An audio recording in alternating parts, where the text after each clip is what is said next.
Hello, you're on the air. I'm sorry. Who am I talking to, please? Michelle. Michelle, how you doing? I'm good. How are you? Good, thank you. How can I help you today? Okay. I've been listening to your program for a while, and I do enjoy it. And I have a situation. I don't know if you can help me or not, but I have a grown daughter who has had a boyfriend for 5 years. They live together. And it just feels like he's puts a kind of a wedge between my daughter and I don't think it's intentional. He doesn't have a good relationship with his parents, and I don't know if that reflects on the relationship that he has with my husband and I. And I feel like my daughter and I are pretty close. We were close. But I just can't. I don't see them that often. They live about 100 miles away. Okay. And every time, I mean, it's been 5 years, and I feel like there's still quite a distance. I just can't connect with him. I feel like he's not allowing it.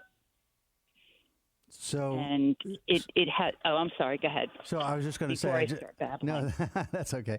I just want to make sure I understand, Michelle. So you have a daughter that you've been close with. Over the years, you've had a close relationship, and you have she has a boyfriend that she lives with 100 miles away from you, and you don't see him that often, but when you do see him, it feels like he's very distant, and perhaps there's a wedge being, or at least he doesn't feel close to you, and he doesn't have a good relationship with his own family, and at the same time, you worry that he might create a wedge between you and your daughter, and is that a fair summary? I think so. Then the question are you experiencing a wedge between you and your daughter? Does that feel that way at times when you do see them? I feel like she maybe not quite as much as before, but I feel like she tries to. It sounds ridiculous, but like protect him. I don't know. I find it hard to put into words, like sort of running interference for him. So if you talk with her about this and she says things that make you feel like she's protecting him? In the beginning I said a few things about, he just doesn't seem like he wants to have any kind of a relationship with us. And she said, he's just quiet. Just give him time.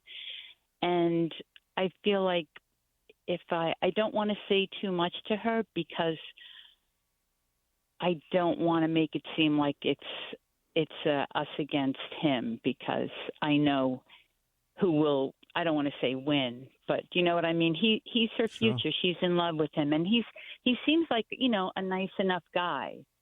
I can't quite understand what's going on, and I'm like sort of hurt. I'm sort of confused.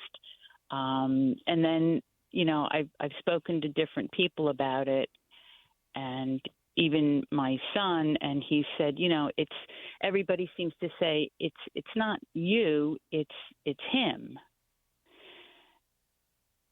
So the question becomes, what next? Do you actually continue to try to, engage him when you do see him? Do you avoid any kind of conversations with your daughter about this so as not to, make her feel more uncomfortable and force her to feel like she has to choose between the two of you? That's sort of where the questions are, I think. Does that sound right? Right. I mean, I would never expect, of course she's not going to choose between the two of us, but I feel like if I make more of an issue out of it, I just sort of try to go along and be welcoming and just hope that over time that he'll warm up to us a little bit. So the feeling, I think, is, by the way, do you in talking to other people, do you recognize that there are other people that have similar circumstances with people in their families, with their children, with their partners? Yes. Yeah, right. Yes. So you don't feel alone in this? No. So because I think it's fairly common.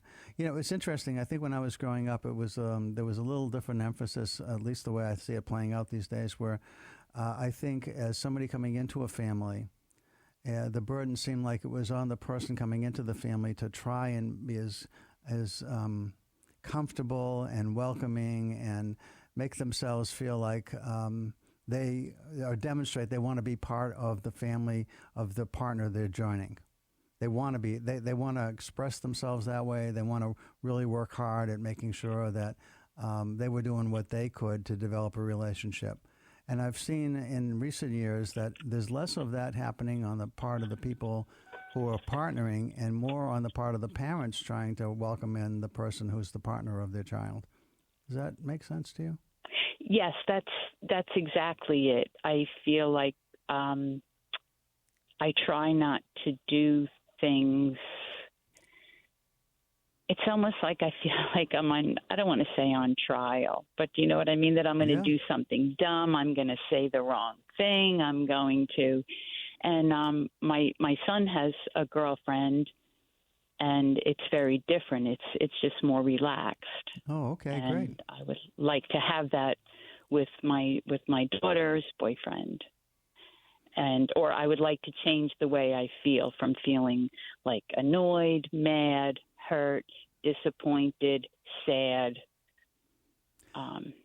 Well, there's a couple things. One is the good news, at least in part, I think, is that we, all of us, you have the ability to change how you feel in terms of how you react to some of these behaviors. That part is that part is only about you and what you say to yourself about whatever situation arises.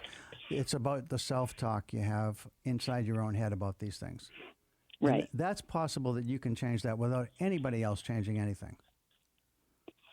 Does that make sense? Right. Well, ultimately, I know that that's the only thing that I can. I know that's the only thing I can change. That I'm not going to change. I can't change anything else. I just don't want to feel this way. Right. So then the question is, how might you change?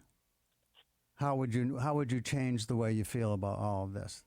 So there is one thing that you can think about in terms of looking at that, but I don't want to ignore the other part of it, which is what else might happen with this. I guess it's a young man that she's with. Is that right? Yes. Yeah. So for the young man, is there one of the things that in terms of this concept of a roadmap, is sometimes it's useful to think about. Well, it doesn't work at different times with you and him. It hasn't seemed comfortable, and it's awkward, and it's causing you to feel upset, and that's why you're making the call. But I'm wondering, has there ever been any times where it seemed like it did work with this young man, where it did seem comfortable? Is there any history here where you might have had some good moments?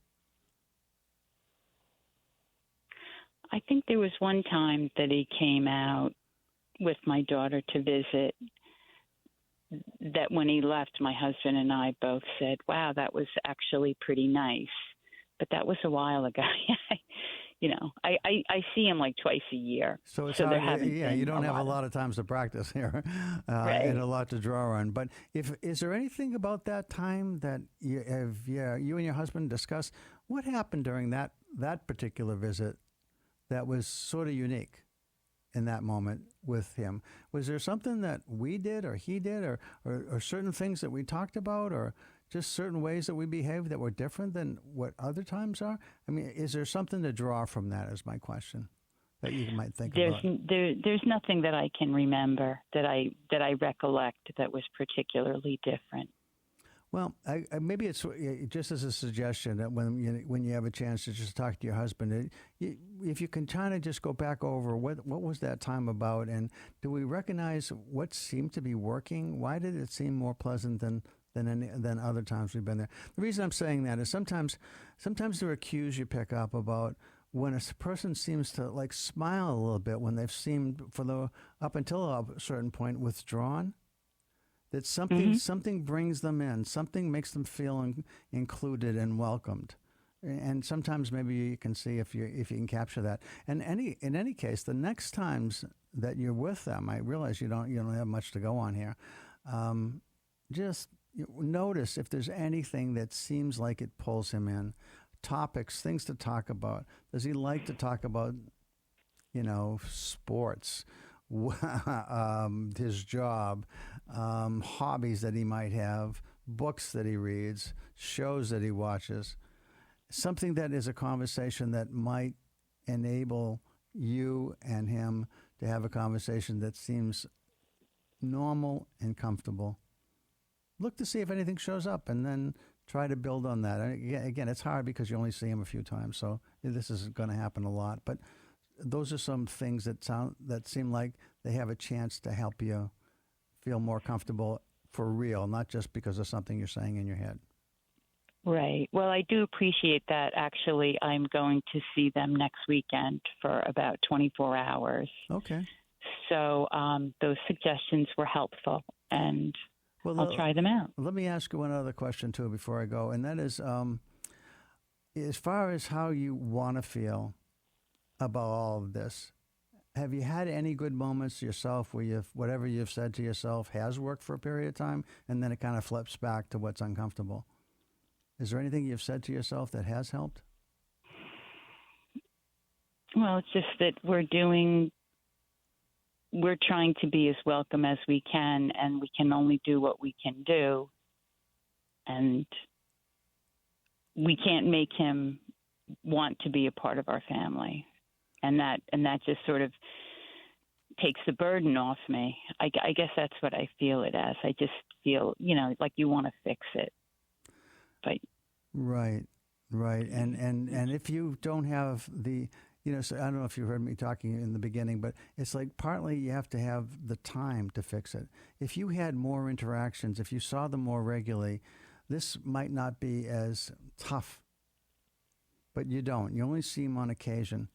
And I think where you say this is all that we can do, I think one of the things that it might be helpful to think about a bit is to feel really good about the efforts you make, even if they don't result in what you want to achieve initially.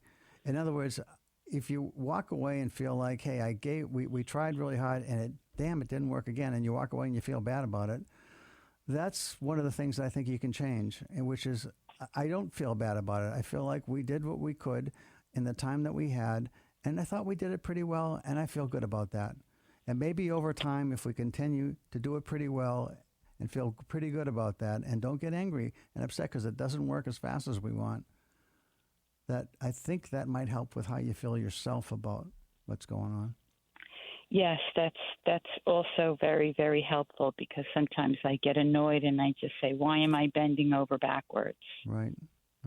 Honestly, that I think a lot of people on either side of the relationships with in-laws, outlaws, whatever you want to call them, it sometimes feels like, damn, I thought I was doing the right thing here. It didn't seem to work the way I wanted. And then you're mad and it makes it worse. As opposed to, okay, I tried that didn't work. I wonder what I might try next time, and feel okay about it. Yeah. No, I thank you very much for those suggestions about putting in the effort and feeling good for the effort, and then also trying to draw him out. I feel like sometimes, or most of the times when I ask a question, it's met with a one-word answer, or it's hard to explain. I don't feel like he's intentionally shutting me down. I think perhaps how it comes across. I think perhaps this is, something that is inside this person and has to do with his own upbringing and what he's experienced around his own parents, which you've told me wasn't wonderful.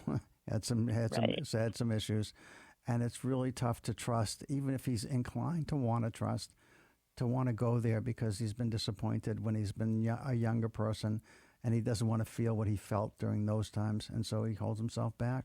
Nothing to do with you folks, though.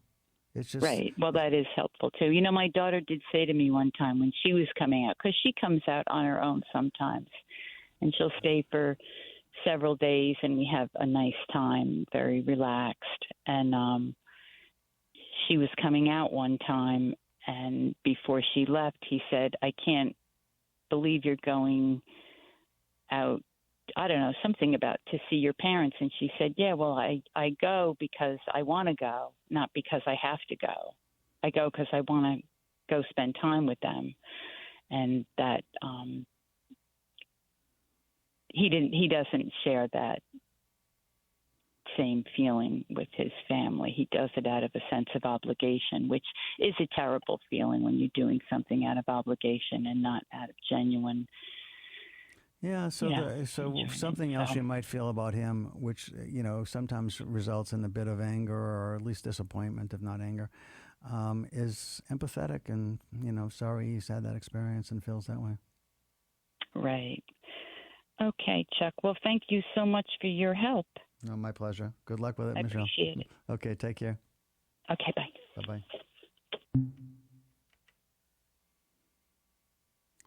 Well, that's how it works, everybody. That's the emotion roadmap in action. Thank you, Michelle, for the phone call. It's about trying to understand what somebody's feeling, what they'd like to feel, and trying to find ways to help them feel that way.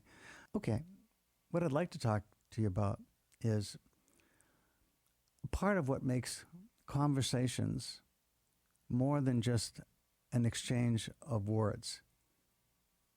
When conversations become meaningful dialogue, it's typically because people are engaging in what people might call active listening. Now, what does active listening really mean? Of course, everybody's active whenever they're listening to anyone else.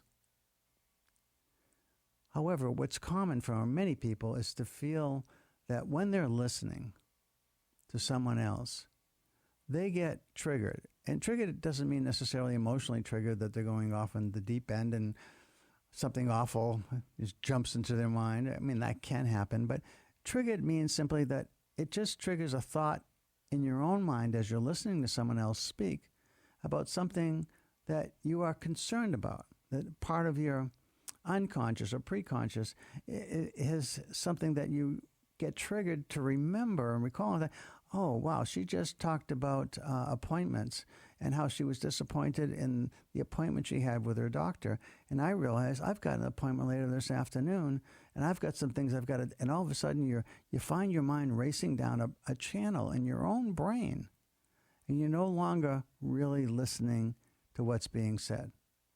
Now, the person you might be talking to will find that disappointing often because they're trying to communicate that they're upset about something that happened with a doctor visit.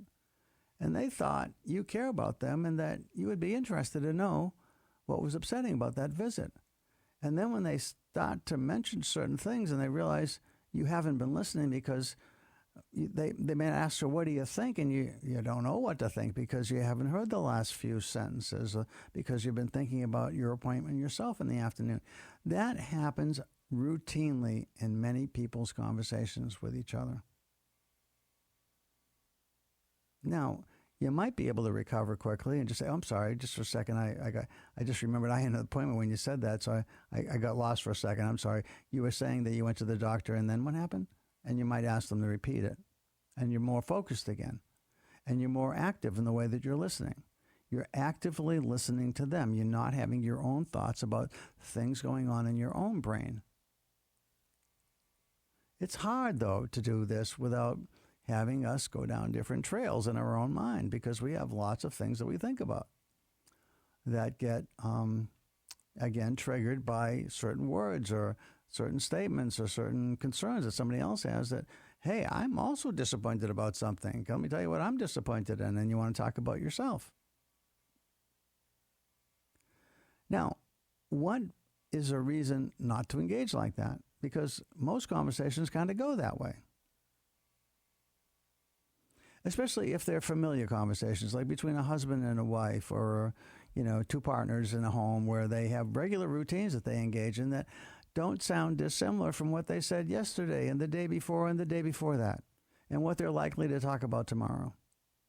And so we listen sort of half-heartedly because we sort of know what they're going to say. We don't want to be rude because we do care about this person. We might love this person. And we care deeply about this person. But if we're listening to something that sounds very similar to what they said to us yesterday that is ongoing, we might be tired a bit of listening. That can happen. Often does. So what does it mean to be an active listener? It means engaging in a way that says, I'm blocking all my thoughts about anybody else. I'm not thinking about anything to do with me or anyone else. I'm focused on the person right in front of me or on the phone with me or on a Zoom call with me or however we're communicating. I am totally engaged in hearing not only what this person is saying, but a deep level of active listening is to hear the feelings being expressed as well as the words being said. What do I mean about trying to hear the feelings? Well, I mean, somebody can tell you I'm sad about, and so of course you hear that feeling, but somebody can just say, I lost my wallet today, or I was told that I was going to be losing my job in 6 months. There's a reorganization coming or a merger or acquisition, and a number of us, probably in my department, including me, are probably likely to lose my job today. So they might not have said, I'm sad, but you hear sadness. Sadness is a result of a loss of some kind. And if you listen actively and you're thinking about what is this other person saying and feeling, that's a deep level of active listening. When do you want to engage in that type of listening? Years ago, I used to be a therapist, and I found that, a lot of times in therapy hours when people come and talk about their lives, and they try to tell you about what's going on and, what's an update from the previous week and whether they're working on the stuff that they said they were going to be working on and how things have gone with the relationships maybe that they're trying to improve. Whatever it is they're talking about.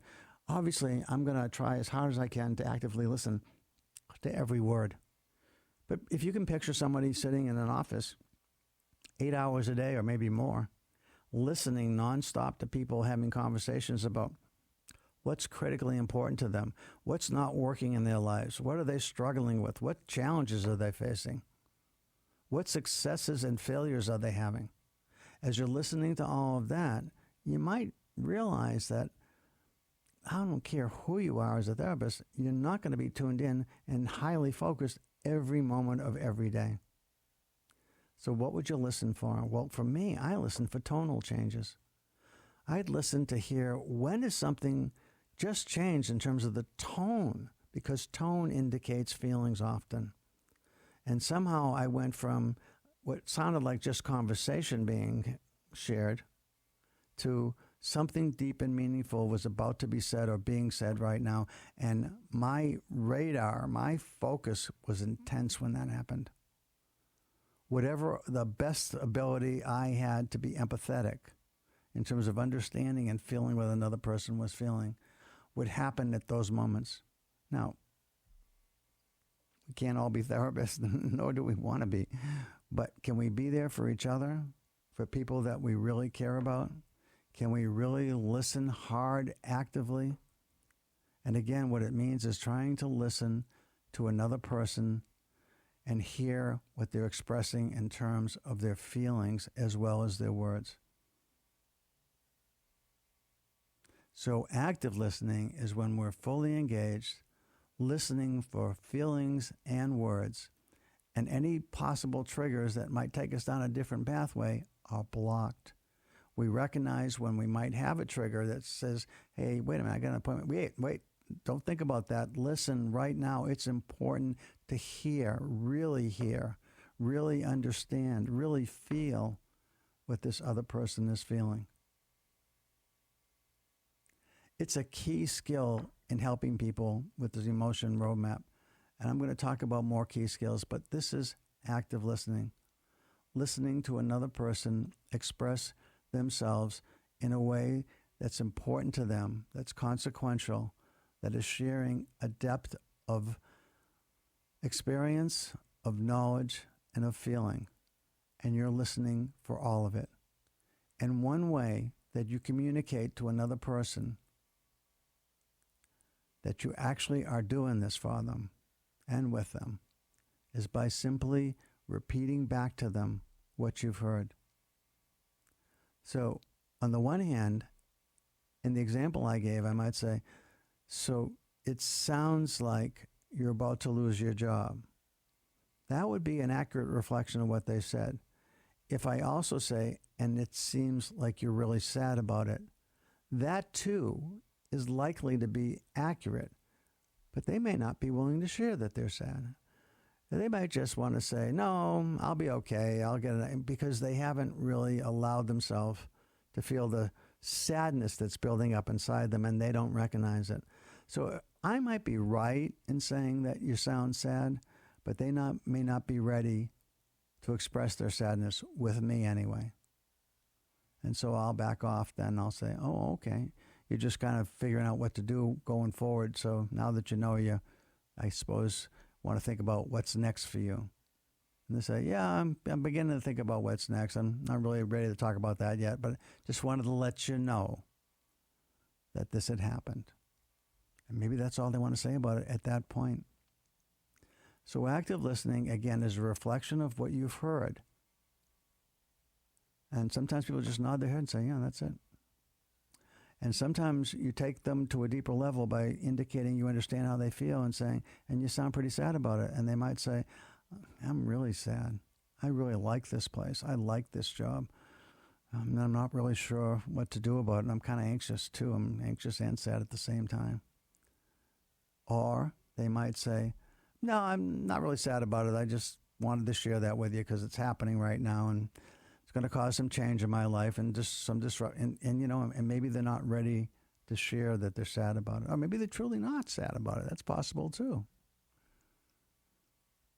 But you're active listening when you're trying to listen for the actual words and the feelings. I wouldn't just say, well, you sound really sad about it, because that might be totally wrong, as I indicated here. Or it might be that they are sad, but they're not willing to say that they're sad, and they're sort of upset with themselves that you caught that. They don't want anybody to know that they're sad yet. So you're safe in saying, repeating effectively what they told you. So it sounds like you're somewhat certain that jobs are going to be cut, and it seems like there's a chance you'll be impacted. That's probably as safe as you could say it. And they can tell you, yeah, that's kind of where it's at. That way they know they've been heard and that you paid attention and that you were actively listening to them. And you know what?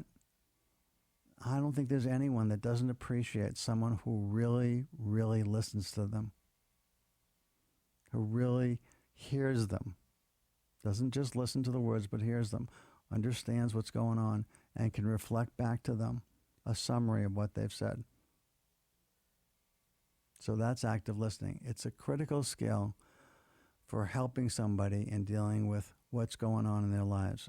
If you listen to my conversation with Michelle, you heard a couple of times me try to summarize what I thought she was dealing with.